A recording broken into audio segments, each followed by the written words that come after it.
Seção terceira. Da divisão. Artigo 588. A petição inicial será instruída com os títulos de domínio do promovente e conterá: Inciso 1º. A indicação da origem da comunhão e a denominação, a situação, os limites e as características do imóvel. Inciso 2º. O nome, o estado civil, a profissão e a residência de todos os condôminos, especificando-se os estabelecidos no imóvel com benfeitorias e culturas. Inciso 3º. As benfeitorias comuns. Artigo 589. Feitas as citações como preceitou o artigo 576, prosseguir-se-á, na forma dos artigos 577 e 578. Artigo 590. O juiz nomeará um ou mais peritos para promover a medição do imóvel e as operações de divisão, observada a legislação especial que dispõe sobre a identificação do imóvel rural. Parágrafo único. O perito deverá indicar as vias de comunicação existentes, as construções e as benfeitorias, com a indicação dos seus valores e dos respectivos proprietários e ocupantes, as águas principais que banham o imóvel e quaisquer outras informações que possam concorrer para facilitar a partilha. Artigo 591. Todos os condôminos serão intimados a apresentar, dentro de 10 dias, os seus títulos, se ainda não o tiverem feito, e a formular os seus pedidos sobre a constituição dos quinhões. Artigo 592. O juiz ouvirá as partes no prazo comum de 15 dias. Parágrafo 1º. Não havendo impugnação, o juiz determinará a divisão geodésica do imóvel. Parágrafo 2º.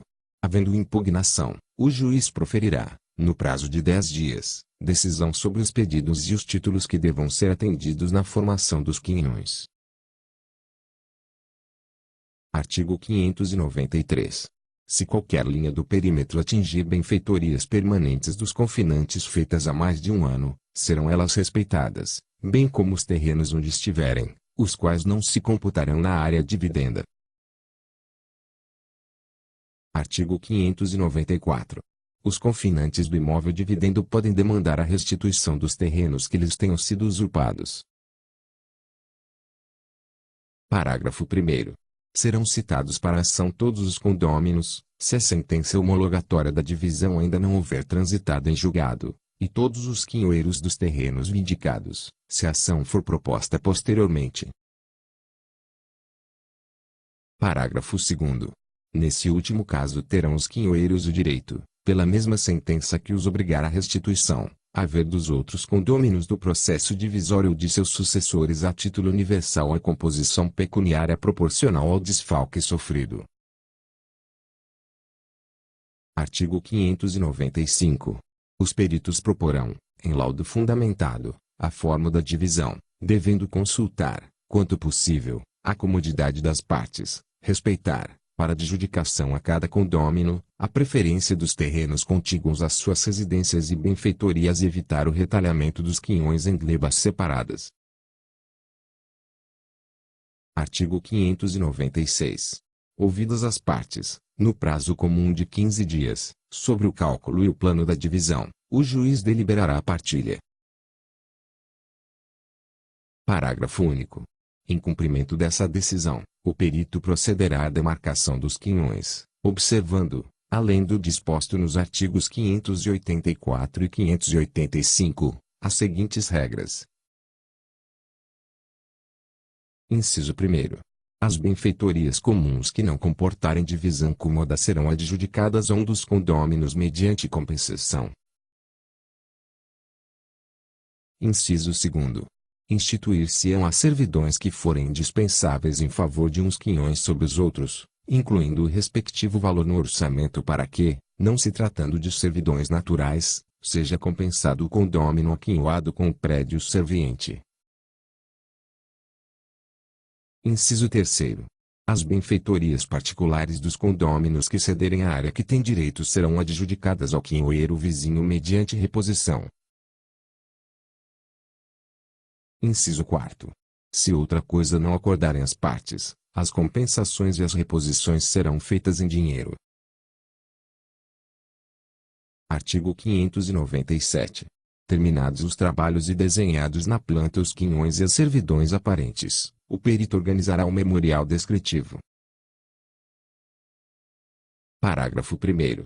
Cumprido o disposto no artigo 586, o escrivão, em seguida, lavrará o auto de divisão, acompanhado de uma folha de pagamento para cada condômino. Parágrafo 2º.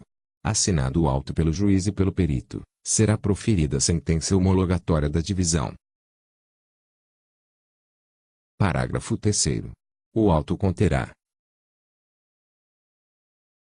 inciso 1º. A confinação e a extensão superficial do imóvel. Inciso 2º. A classificação das terras com o cálculo das áreas de cada consorte com a respectiva avaliação ou, quando a homogeneidade das terras não determinar diversidade de valores, a avaliação do imóvel na sua integridade. Inciso 3º. O valor e a quantidade geométrica que couber a cada condômino, declarando-se as reduções e as compensações resultantes da diversidade de valores das glebas componentes de cada quinhão. Parágrafo 4º. Cada folha de pagamento conterá: inciso 1º. A descrição das linhas divisórias do quinhão, mencionadas as confinantes. Inciso 2º. A relação das benfeitorias e das culturas do próprio quinhoeiro e das que lhe foram adjudicadas por serem comuns ou mediante compensação. Inciso 3º. A declaração das servidões instituídas, especificados os lugares, a extensão e o modo de exercício. Artigo 598.